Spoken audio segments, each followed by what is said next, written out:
Good morning, everyone. My name is Sanjay Sharma, and today we are going to start a new series on SSC CGL exams. तो जिसमें हम maths के top most expected 100 questions को discuss करेंगे and in जो ये 100 जो questions हैं उनको पार्ट 1 पार्ट 2 मतलब कई सेशंस में हम कवर करेंगे. तो आज का जो हमारा फर्स्ट जो सेशन है इसमें हम टॉप 10 मतलब पहले 10 सवाल आज डिस्कस करने वाले हैं. ठीक है, तो without wasting a further time start करते हैं क्वेश्चन नंबर 1 के साथ. क्वेश्चन नंबर 1 आपके सामने है और आपको उसके साथ साथ ये भी शो होगा कि कौन सा क्वेश्चन एसएससी एग्जाम में कब आया हुआ है या किस एग्जाम का वो रेप्लिका ऑफ द क्वेश्चन है, कि एग्जैक्ट वो सवाल तो नहीं आया बट उसके जैसा मिलता जुलता सवाल आया हुआ है, तो वो भी आपको नीचे दिखेगा. ठीक है, तो पहला जो सवाल है वो है find the sum of the series that has been given 4 + 44 + 444. ऐसे n टर्म्स का समेशन हमें करना है. तो कभी भी अगर आपको रिपीटिंग डिजिट्स की सीरीज दिखाई दे and go in a continuation के पहले डिजिट जो भी हो उसके बाद वो 2 टाइम्स हो 3 टाइम्स, तो हम क्या करते हैं, सबसे पहले उसमें से जो डिजिट है वो कॉमन कर देते हैं n टर्म्स. ठीक है, अब इसके बाद हम क्या करते हैं, इसके बाद जो भी आप डिजिट कॉमन खींचेंगे तो अंदर सिर्फ 1 बचेगा. अब एंटायर सीक्वेंस को, एंटायर सीरीज को 9 से मल्टीप्लाई और 9 से डिवाइड. तो डिवाइड वाला 9 एज इट इज रहने देते हैं, मल्टीप्लाई वाला 9 अंदर ले जाते हैं n टर्म्स तक. इसके बाद 4/9, 9 को लिखेंगे 10 - 1, 99 को लिखेंगे 100 - 1, 999 को लिखेंगे 1000 - 1 and so on n terms. ठीक है, तो ऐसा आपने हमेशा करना है जब भी आपने ऐसा कोई सीक्वेंस आपको सॉल्व करने को कहा जाए जिसमें एक ही digit again and again repeat हो. ठीक है, तो एक ही डिजिट अगर अगेन एंड अगेन रिपीट होगी तो आपने उस डिजिट को कॉमन कर लेना है. उस डिजिट को कॉमन करने के बाद 9 से मल्टीप्लाई 9 से डिवाइड. अब यहां पे 2 सीक्वेंस बनेंगे हमारे पास. 4/9 हम एज इट इज रखते हैं, 10 + 100 + 1000 n terms plus -1 -1 -1 n terms. तो अगर मैं आपसे कहूं जो फर्स्ट यहां पे सीक्वेंस है 10 100 1000, ये क्या बना, ये एक जीपी बना. आगे -1 -1 -1 आप चाहें तो उसे एपी भी कह सकते हैं. और अगर एक ही digit again and again repeat हो रही है तो वो जितनी बार भी एडिशन होगा उतना ही बन जाएगा, बिकॉज इट इज 1 1 1.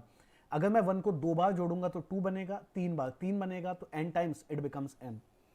तो जीपी का जो समेशन का फॉर्मूला होता है वो यहां पे इस्तेमाल करेंगे, a r की पावर n - 1 r - 1. a क्या होता है फर्स्ट टर्म जो गिवन है हमें 10, r क्या होता है common ratio second by first term, वो भी आ गया 10. तो यहां मैंने अगर पुट किया पहले सीक्वेंस में तो a इंटू r की power n - 1 upon r - 1 plus ये बन गया -n. ठीक है, अब 4/9 के अंदर प्रोडक्ट कर देंगे तो 40/81, 10 की पावर n - 1 और -4/9n, -4/9n. तो ये मेरा आंसर आ जाएगा. अब यहां पे अगर आप एक चीज नोटिस करें तो जो भी डिजिट कॉमन होगी, जो भी डिजिट रिपीट होगी उसे कॉमन करेंगे, 9 से मल्टीप्लाई 9 से डिवाइड करेंगे. तो जो ये ब्रैकेट बनता है ना, ये हमेशा सेम बनेगा. यानी अगर मैं कहना चाहूं, इफ आई वांट टू से x x या मान लीजिए if I am representing it with variable y y y y and so on, तो हमेशा क्या होगा, y कॉमन आएगा ही आएगा. तो y/9 और उसके बाद y/9 के बाद जो ब्रैकेट मैंने सॉल्व किया है वो हमेशा सेम रहेगा. क्या बनेगा ये हमेशा 10 की power n - 1 upon 9 -n. That always be a same. तो अब अगर मुझे ये याद है तो इस सवाल में y का वैल्यू क्या था, इस सवाल में y का वैल्यू 4 था. So it would have becomes 4 by 9 10 10 की power n minus 1 upon 9 minus n, ठीक है, upon 9 minus n. Just give me a second. 4 by 9 10 10 की पावर n माइनस 1.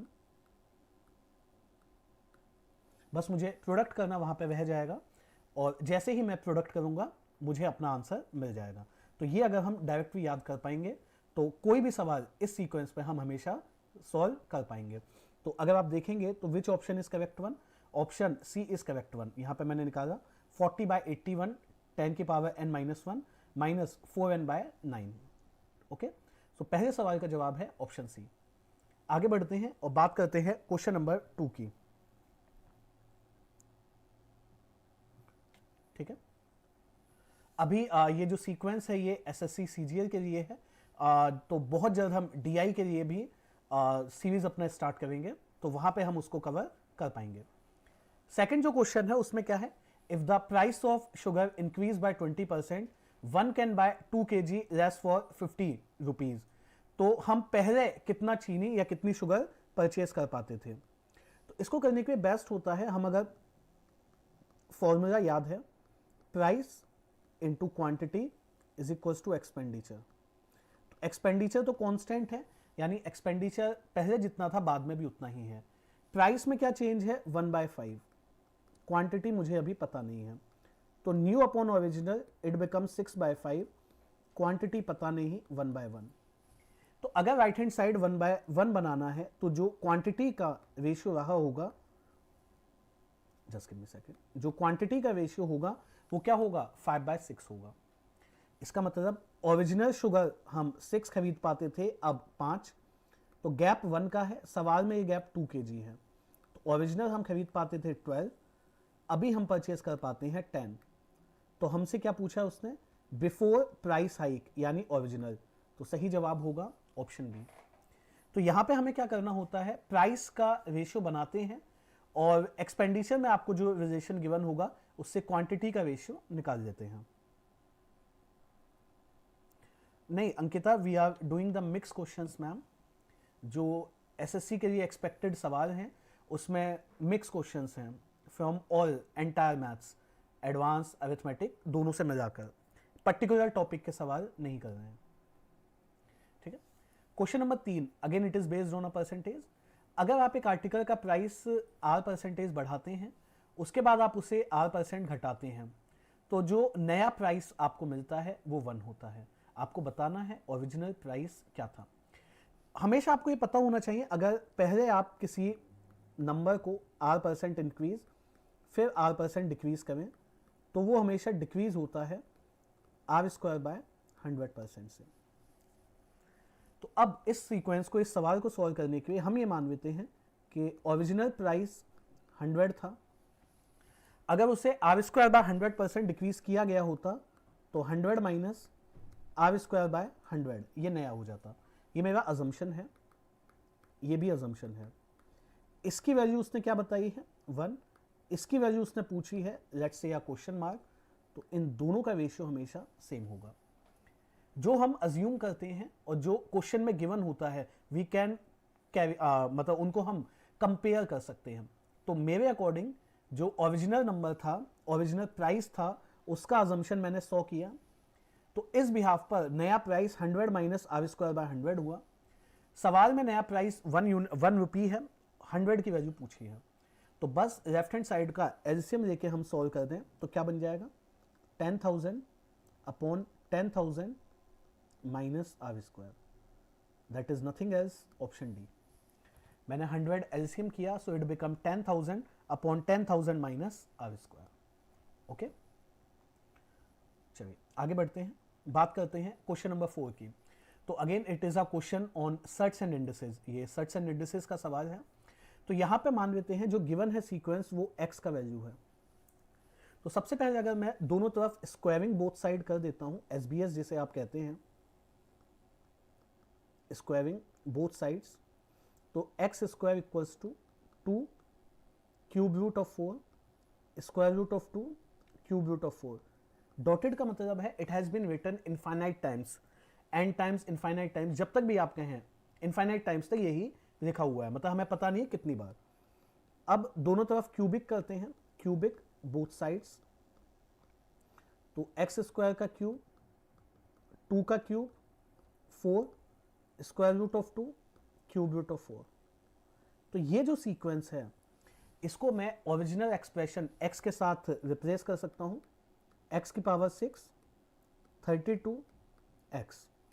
अब मैं दोनों को एक तरफ ले जाता हूं टर्म्स को, x की पावर 6 माइनस एक्स 32 या 32x लिखते हैं बेटर है, equal to 0। Take the x common, x 5 minus 32 equal to 0। अब या तो x की वैल्यू 0 है या x की पावर 5 की वैल्यू 32 है। अब अगर x की पावर 5 32 है तो x का वैल्यू कितना बना 2। अब अगर आप देखें मैं स्क्वायर रूट क्यूब रूट कर रहा हूं एक पॉजिटिव नंबर का, so it won't be equal to 0, तो ये सॉल्यूशन तो डिस्कार्ड हुआ मेरा। तो x की वैल्यू क्या आ गई, x की वैल्यू 2 आ गई, ठीक है। x की वैल्यू क्या आ गई, x की वैल्यू 2 आ गई। इसको देखिए हम डायरेक्टली ऐसे भी कर सकते थे, if it is been given equal to x, तो एक बार मुझे स्क्वायर और एक बार क्यूब करना है, तो लेफ्ट हैंड साइड में x की पावर 6 बनेगा। जो पहला नंबर है जब स्क्वायर रूट करूंगा तो वो सिर्फ एज इट इज बाहर आएगा, और बाद में जब क्यूब करूंगा तो उस पर क्या हो जाएगा 2 की पावर 3, अंदर वाला जो नंबर है वो एज इट इज बाहर आएगा। तो मैं यहां से फर्दर x की वैल्यू 2 क्यूब यानी 8 इंटू 4 32, और ठीक है x भी आएगा इसके आगे, यहां पे x, तो यहां इसे डायरेक्टली भी सॉल्व किया जा सकता है, ठीक है। तो x आप एक तरफ ले जाएंगे, x कॉमन करेंगे, तो वहां से आप उसे डायरेक्टली भी सॉल्व कर सकते हैं।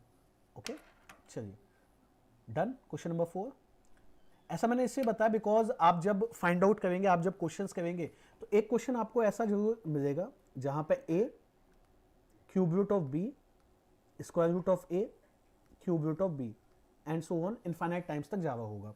तो मान लीजिए मैं इस सवाल में अगर आपको बताऊं, तो मुझे पता है एक बार स्क्वायर एक बार क्यूब करना है, तो लेफ्ट हैंड साइड स्क्वायर और क्यूब यानी 2 इंटू 3 6 बनेगा। राइट हैंड साइड में जब स्क्वायर रूट करूंगा तो a बाहर आएगा, और क्यूब करने पे, स्क्वायर करने पे, सॉरी स्क्वायर रूट नहीं स्क्वायर, a का क्यूब हो जाएगा और b एज इट इज बाहर आ जाएगा, एंड देन x। तो x के दो आंसर्स आएंगे, एक तो 0 जो डिस्कार्ड हो जाएगा, और दूसरा x का आंसर आएगा a क्यूब b 1/5।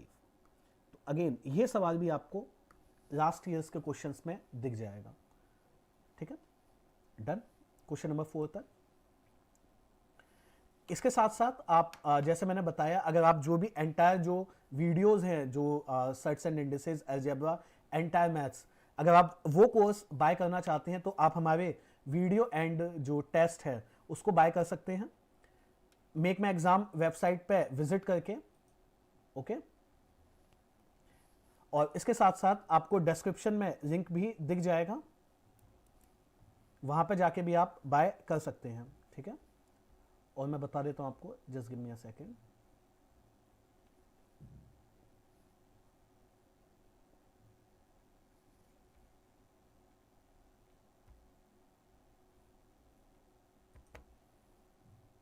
ठीक है, एक मिनट दीजिएगा।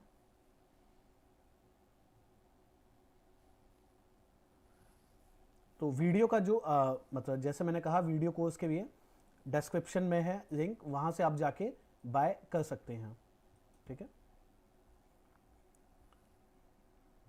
जस्ट गिव मी 1 सेकेंड, इसके आगे क्वेश्चन कंटिन्यू करते हैं। Slide is not moving, just a second.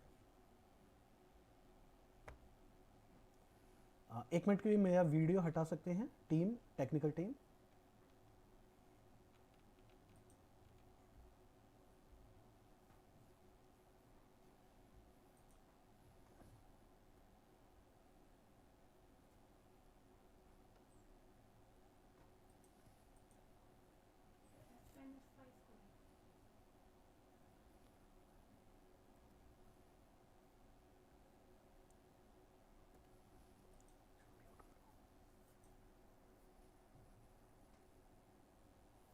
I think streaming में कुछ दिक्कत है, मैं फुल स्क्रीन नहीं कर पा रहा हूँ।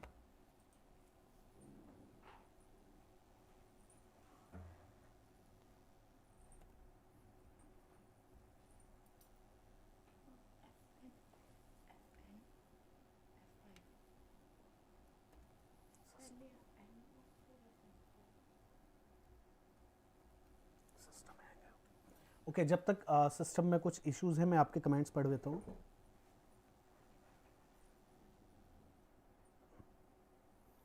नहीं अंकिता, मेरी तरफ से वॉइस एकदम फाइन है ma'am, everything is fine from my side.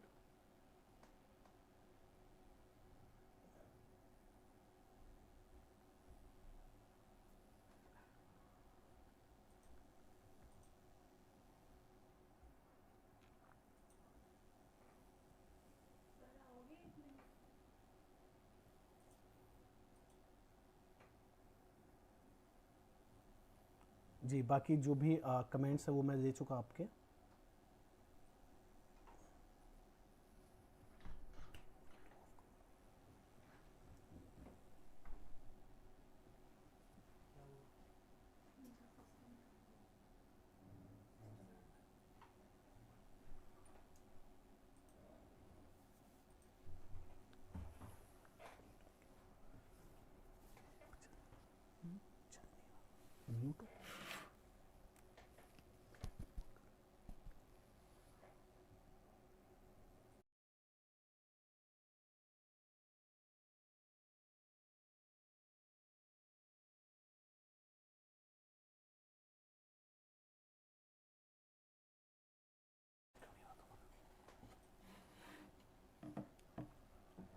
Okay, कुछ टेक्निकल इशू था अभी, एवरीथिंग इज फाइन।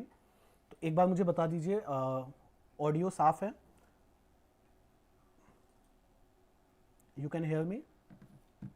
ठीक है, चलिए क्वेश्चन नंबर 5 पे स्टार्ट करते हैं। m की वैल्यू अगर आपको गिवन है square root of 5 plus square root of 5 and so on, और n की वैल्यू अगर आपको गिवन है with the same number and with the negative या नेगेशन साइन। तो मैं आपको एक इसका ब्रीफ, मतलब एक, अगर मैं इस पर एक सिंपल सवाल आपसे पूछता, अगर m होता अंडर रूट 6 6 6 और n होता again with the same number 6 6 और 6, तो हमें 6 के ऐसे फैक्टर्स करने होते हैं जिनका गैप 1 हो। 6 के ऐसे फैक्टर्स जिनका गैप 1 हो, तो 3 इंटू 2, 3 इंटू 2। तो जो बड़े वाला नंबर है, जो ग्रेटर नंबर है, वो प्लस साइन की वैल्यू होती है, यानी m का आंसर 3 होता, और स्मॉलर n की। तो दोनों में कितने का गैप होता है? 1। इसका मतलब ये है, अगर आपके पास एक ही डिजिट, एक ही नंबर है और वो प्लस और माइनस साइन के साथ है, तो प्लस वाले का जो भी आंसर होगा और माइनस वाले का जो भी आंसर होगा, उनका गैप हमेशा 1 होगा। आप उसके फैक्टर कर पाए या आप उसके फैक्टर ना कर पाए, तो m माइनस n माइनस 1 ये किसके इक्वल होगा? 0 के। ठीक है, ये किसके इक्वल होगा? ये 0 के इक्वल होगा। तो जब भी कभी आपको ऐसा दिखे, ऊपर जो मैंने सॉल्व किया राइट हैंड साइड में रेड पेन से, 6 के मैं फैक्टर्स कर पाया था 3 और 2, तो 3 और 2 जो उसके दो फैक्टर्स हैं, उसमें प्लस वाले साइन का आंसर क्या होगा? 3, और माइनस वाले का 2। अगर फैक्टर नहीं हो पाते हैं, मतलब जैसे आपको दिख रहा है 5, अगर फैक्टर नहीं हो पाते हैं, तब भी जो आंसर्स m और n के आएंगे, उनका गैप हमेशा 1 होगा। तो अगर हम इतनी बात जानते हैं तो डायरेक्टली ऑप्शन डी टिक हो जाएगा। ठीक है, चलिए क्वेश्चन नंबर 6 की बात करते हैं। a plus B upon under root A B, क्योंकि रेशियो है, मैं इस क्वेश्चन को ऐसे भी इंडिकेट करा सकता हूं, इज इक्वल्स टू 4/1। यहां पे हमें कहा गया है a का मान, a का वैल्यू ग्रेटर देन है b से, और b की वैल्यू ग्रेटर देन है 0 से। इस सवाल को कंपोनेंडो डिविडेंडो से या बेसिक से आप बनाएंगे तो बहुत टाइम टेकिंग होगा। तो बेस्ट ये होता है कि हम ये मान लेते हैं कि let a equals to x plus root y, b equals to x minus root y. तो a और b का जो रेशियो आएगा वो क्या होगा? x plus root y upon x minus root y. ये तो हमारा अजम्पशन हुआ। अब जो मैंने दोनों को माना है, x plus root y, x minus root y, इससे a प्लस बी क्या जनरेट होगा? हमेशा 2x, और अंडर रूट ए बी क्या जनरेट होगा? हमेशा under root x square minus y. अब ये चीज़ें वो हैं जो हमें हमेशा इस सवाल को बनाने से पहले याद रखनी है। अब डायरेक्टली देखिए, बस मुझे कंपेयर करना है a प्लस बी, जिसको मैंने 2x माना है, क्वेश्चन में उसका वैल्यू न्यूमरेटर में 4 है, दैट फर्दर इंक्लाइंड कि x मेरा 2 है। इसी तरह से अंडर रूट ए बी, जिसको मैंने under root x square minus y माना है, वो 1 है। x की वैल्यू इसमें मैंने पुट की और दोनों तरफ स्क्वायर किया तो y मेरा 3 आ गया। अब x मेरा 2 आया, y मेरा 3 आया। मैं इसको यहाँ सॉल्व कर देता हूँ, मेरी इमेज के पीछे छुप जाएगा। So I solve it on a next slide. x की वैल्यू फर्दर 2 है मेरे पास ना, इसके आगे बाकी मैं नेक्स्ट पर सॉल्व करता हूँ। Under root x square minus y, ये 1 है। x की वैल्यू 2 मैंने पुट की, दोनों तरफ मैंने स्क्वायर किया तो 4 माइनस वाई 1, तो y आ जाएगा 3। अब जो मैंने a और b की रेशियो मानी थी वो क्या थी? a और b की जो मैंने रेशियो मानी थी वो थी x plus root y, x minus root y. ठीक है जी, and I have explained it in detail manner, otherwise I can use it और I can solve it directly. ठीक है, तो मुझे पता है हमेशा, जैसे देखिए अगर मैं दोबारा से इस क्वेश्चन को, सबसे पहले तो option A is correct one. अगर मैंने दोबारा इस क्वेश्चन को अगर सिंप्लीफाई करना है, सॉल्व करना है, तो मैं क्या जानता हूँ? मैं ये जानता हूँ कि a प्लस बी की वैल्यू मैंने 2x मानी और वो 4 से कंपेयर हुआ, तो मुझे पता है x मेरा 2 रहेगा। सेकंड में क्या जानता हूँ? अंडर रूट ए बी अगर 1 है तो a इंटू बी भी 1 होगा, because square x square minus y भी 1 है, तो y कितना आ गया मेरा? 3। और फिर मैं सीधे ऑप्शन टिक कर पाऊंगा, a plus x plus root y ratio x minus under root y. बाकी जो मैंने बताया है ये इंपॉर्टेंट है टू रिमेंबर, ये याद रखना है आपने, ये याद रखना है। उसके आगे मैंने चीज़ें सिंप्लीफाई की हैं, या आप कह सकते हैं सॉल्व किया है। Done with question number 6। आगे बढ़ते हैं अपने 7th क्वेश्चन पर। क्वेश्चन नंबर 7 ये कहता है कि कुछ जो नंबर्स हैं n नंबर्स, उनका एवरेज a है। पहले नंबर को आपने 2 बढ़ाया, दूसरे को आपने 4 बढ़ाया, तीसरे को आपने 8 बढ़ाया, ऐसे करते हुए आपने n टर्म्स तक चेंज किया। तो अभी थोड़ी देर पहले मतलब क्वेश्चन नंबर 1 में अगेन मैंने एक जीपी क्रिएट की थी जहां पे 10 प्लस 100 प्लस 1000 बना था। सेम फॉर्मूला मैं जीपी का फिर से लगा दूं तो a r की power n minus 1 upon r minus 1, ये क्या है मेरा? Sn है। तो 2 की पावर n माइनस 1 और नीचे तो क्या बना? 1। ये मेरा सम में बदलाव हुआ है, ये चेंज इन सम है। एवरेज में चेंज कितना होगा? तो एवरेज में चेंज होगा change in sum n terms के ऊपर इवनली डिस्ट्रीब्यूट मैंने किया। नया एवरेज क्या होता है? Old average plus change in average. तो ओल्ड एवरेज मेरा a है और चेंज इन एवरेज मेरा 2 की power n minus 1 upon n है। Which option is correct? Option B is correct one. ठीक है, सबसे पहले जो आपने पहले नंबर में 2 बढ़ाया तो उसने सब में कितना चेंज कर दिया? +2। सेकंड टर्म में +4, थर्ड +8 एंड सो ऑन। तो ये जो 2 + 4 + 8 अप टू n टर्म्स तक गया, ये एक जीपी क्रिएट हुई। अब जब ये जीपी क्रिएट हुई तो फॉर्मूला क्या होता है? मैंने पहले क्वेश्चन में भी बताया, तो मैं फिर लिख देता हूँ, a r की power n minus 1 upon r minus 1, sum of the terms GP when mod of r is greater than 1। जब मॉडुलस यानी कि r की वैल्यू 1 से बड़ी होती है irrespective of sine. Modulus r का मतलब है प्लस माइनस कंसीडर नहीं करना है, ऑलवेज प्लस आएगा, और वो वैल्यू अगर 1 से बड़ी है। तो a क्या था मेरा? पहला टर्म 2 था, सेकंड टर्म 4 को मैंने 2 से डिवाइड दिया तो r की वैल्यू भी 2 थी।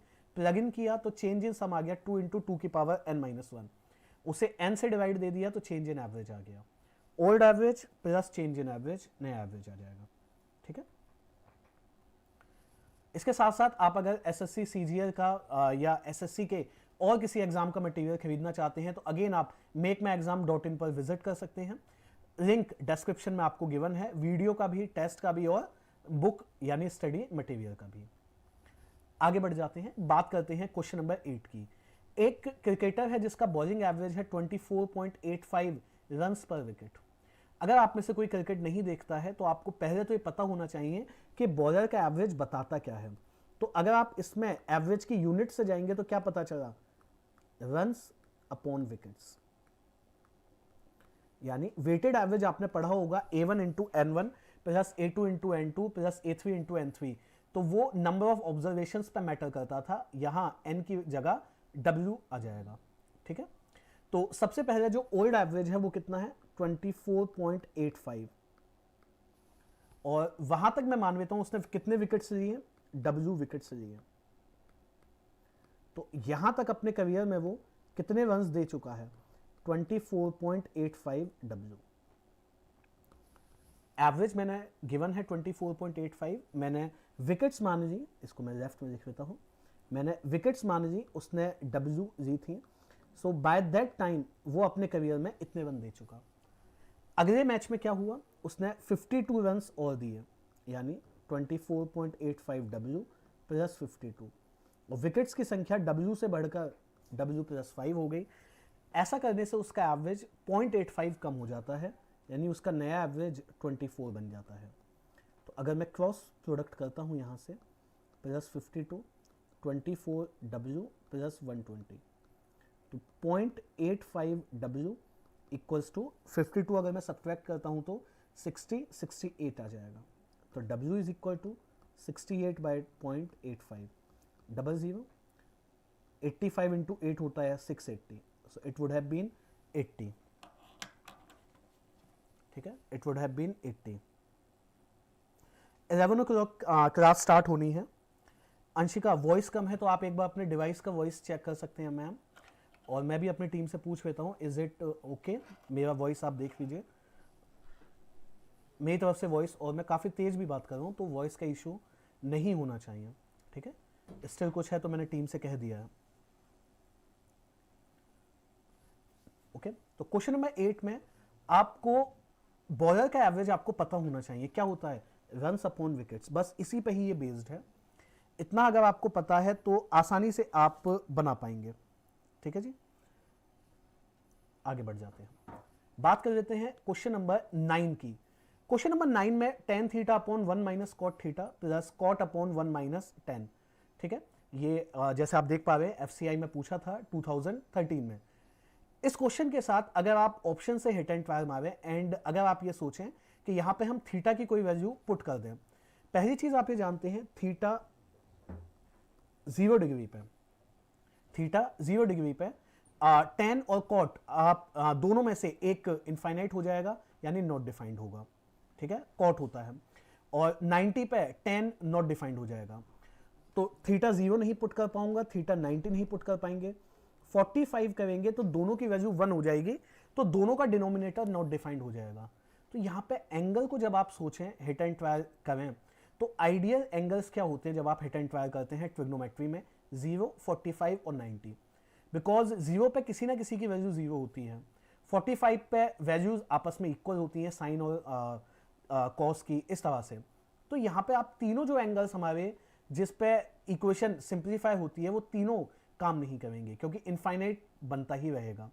तो बेस्ट होता है आप उसको एक एंगल में कन्वर्ट, एक ट्रिग्नोमेट्रिक फंक्शन में कन्वर्ट कर दें, एंटायर को tan में। तो मैं सभी को अगर tan थीटा में कन्वर्ट कर दूं तो कॉट को मैं क्या लिख सकता हूं, कॉट को मैं लिख सकता हूं 1 अपॉन tan थीटा, कॉट को मैं क्या लिख सकता हूं 1 अपॉन tan थीटा।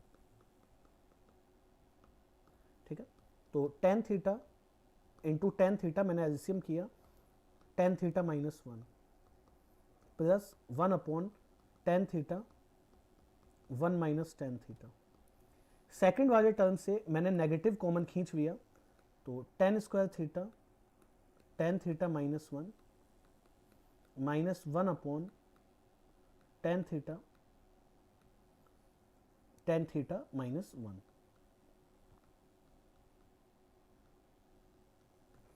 ठीक है, अब इसका हम एलसीएम कर लेते हैं। I am going to move to the next slide. tan theta minus 1, तो ये बन जाएगा tan क्यूब थीटा माइनस 1। ठीक है, एक बार मैं चेक कर लेता हूँ। यस, अब ऊपर a cube minus B cube लगाया मैंने, a minus B A square plus A B plus B square, tan theta minus 1, ये कैंसिल हो गया। सभी को मैंने tan थीटा से अगर डिवाइड दिया तो tan theta plus 1 plus cot theta. तो तीनों टर्म पॉजिटिव हैं। ऐसा एक ही ऑप्शन के साथ था, ऑप्शन डी के साथ। ऐसा एक ही ऑप्शन के साथ था, ऑप्शन डी के साथ। ठीक है, ओके। मनदीप, अगर आपने कोई मैसेज किया था मैंने मिस कर दिया है, आई मीन आपने डिलीट कर दिया, आप चाहें तो दोबारा कर सकते हैं। सबसे पहले थीटा मैं 0 पुट नहीं कर पाऊंगा, 90 नहीं कर पाऊंगा, 45 नहीं कर पाऊंगा। 45 अगर आप पुट करते हैं तो 1 माइनस कॉट थीटा और 1 माइनस टेन थीटा दोनों 0 बन जाएंगे, वो नहीं कर पाएंगे। ठीक है, 90 पे और 0 पे आप जानते हैं एक बार 10 एक बार कॉट नॉट डिफाइंड हो जाएगा, इनफाइनाइट या नॉट डिफाइंड जो हम कहते हैं। तो तीनों में से एक भी एंगल हम सेट या वैल्यू पुट करके हिट एंड ट्रायल से नहीं बना पाएंगे। ठीक है, तो बेटर है कि अगर हम उसे एक ही फंक्शन में कन्वर्ट कर दें, so it would have been an easier. चलिए आज का अपना आखिरी सवाल डिस्कस करते हैं, that is on the range maxima minima के ऊपर है। तो सबसे पहले मैं यहाँ पे साइन स्क्वायर थीटा को 1 माइनस कॉस स्क्वायर थीटा में चेंज करता हूँ, और यहां से मैंने minus cos square theta common किया, तो क्या बचा 1 माइनस कॉस स्क्वायर थीटा बचा। तो ये क्या बन गया 1 माइनस कॉस स्क्वायर थीटा और साइन स्क्वायर थीटा बन गया। ठीक है, 1 माइनस कॉस स्क्वायर थीटा और साइन स्क्वायर थीटा बन गया। अब आपको पता है अगर कॉस और साइन प्रोडक्ट में हो, कॉस और साइन प्रोडक्ट में हो और वो मल्टीप्लाई में हो, यानी इवन पावर्स हो, मल्टीप्लाई नहीं, cos even power theta, sine even power theta, तो इसकी मिनिमम और मैक्सिमम वैल्यूज आपने पढ़ी होंगी। ठीक है जी, तो यहां पे सबसे पहले हम अगर बात करें इसकी मिनिमम वैल्यू की, तो वो क्या हो जाएगी 0, और मैक्सिमम वैल्यू 1/2 की पावर इवन, यानी उसके बाद उस पर जितनी भी पावर्स हैं वो आप पुट कर सकते हैं। तो अगर मैं यहां पे पुट करता हूं a 1 माइनस 0 मिनिमम वैल्यू, तो 0 ही 1 रहेगा, a की वैल्यू 1 हो जाएगी, और a 1 माइनस 1/2 का स्क्वायर 1 माइनस 1/4 दैट इज 3/4। तो जो a की वैल्यू मुझे रेंज दिखती है, जो a की वैल्यू की मुझे रेंज दिखती है वो क्या दिखती है 3/4 से लेकर 1 तक, यानी मिनिमम 3/4 और मैक्सिमम 1 तक। So which is a correct option, option B is a correct one. नहीं, टिल का मतलब है before last match Mandeep, before last match, आखिरी मैच खेलने से पहले तक। उसके विकेटों की संख्या 80 थी। ठीक है, डन। तो ये था हमारा जो टॉप मोस्ट एक्सपेक्टेड 100 सीरीज का पार्ट 1, जिसमें हमने पहले 10 सवाल डिस्कस किए हैं। तो इस वीडियो को आप ज़्यादा से ज़्यादा शेयर एंड लाइक करें, और अगर आपको वीडियो अच्छा लगा हो तो ज़्यादा से ज़्यादा शेयर एंड लाइक करें। और इसमें अगर आपको कहीं कोई डाउट रहता है किसी क्वेश्चन में, अगर आप वीडियो को लाइव नहीं देखते हैं, बाद में कोई डाउट आता है, तो आप चैट बॉक्स में कमेंट करें। तो अपने अगले सेशन, सेकंड सेशन में अगर जो आपका क्वेरीज होगा आप चैट बॉक्स में डालेंगे, वो प्लस नेक्स्ट 10 क्वेश्चंस हम डिस्कस करेंगे। Okay, thanks for joining, thank you very much.